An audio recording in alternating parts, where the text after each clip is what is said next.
The Cruis'n series is something of an arcade icon. It's been offering up absurd adrenaline rush racing across arcades since the mid-90s. Now, the series zooms onto the Nintendo Switch in what's a satisfying and solid arcade port. Up until now, your options for playing Cruis'n Blast, the 6th game in the series, first hitting arcades back in 2017, were rather limited. In fact, the only way to play this over-the-top racer was to either visit an arcade with the game available, or splash out the best part of $10,000 on a machine of your own. I'm sure you'd agree both are fairly impractical options, considering not only the demise of the arcade, but also the pandemic, and well, not many folks having either the space or such a wedge of cash to fritter away on such an indulgence. As such, it's great to see this Switch port from Raw Thrills, opening up the game to a whole new audience at a $40 price point. This Switch version has everything that you'd find in the arcade original, along with a handful of new extras, including additional races, various quality of life adaptations, and collectibles to find in each race. The core gameplay is fairly simple, with a straightforward control scheme that is super easy to get into and doesn't ask much of you as a player.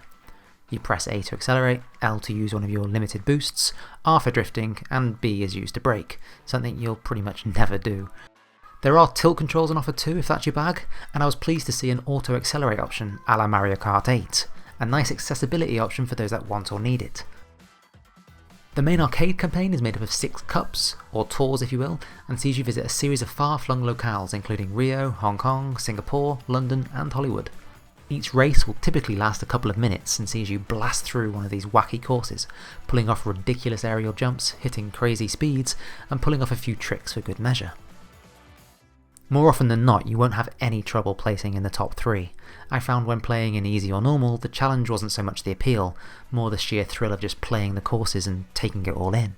It's a real visual spectacle with plenty to look at as you race past at 150 miles an hour.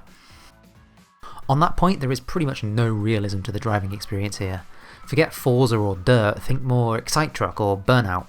It's an obvious point to make, but this is very much an arcade experience throughout. You don't need to hit the perfect racing line, as Cruis'n Blast pretty much forces you in the right direction. As such, there's not much of a challenge in the base game, but I wouldn't let that be seen as a real negative, as although the racing itself is fairly shallow, there's plenty to enjoy in hitting all the boost points, grabbing the collectibles, and just enjoying the almost rollercoaster-esque ride of each course. Cruis'n Blast is hell for leather, full on silly, and it's all the better for it. There are just shy of 30 races to get through here, and all of them take place on just a handful of tracks. These tracks are mixed up with slightly different routes and a handful of different hazards, such as helicopters, the London Eye rolling down the road, descending UFOs, dinosaurs, and even a giant Yeti. Yes, really. Now, it would have been nice to have seen a few more tracks and locales added in, but I feel the variety on offer via the alternate paths and course dangers offer just enough to keep things compelling. You'll see through the main campaign in around 2 hours, but the extra difficulty modes and collectibles to pick up on every course add enough of an incentive to go back and revisit things. For completionists, there's also plenty of vehicles to unlock and customise, including a bunch of licensed cars such as the Nissan GT-R and the GMC Hummer EV. However, there isn't a great deal of difference in how they handle, so it comes down to being just more a visual change.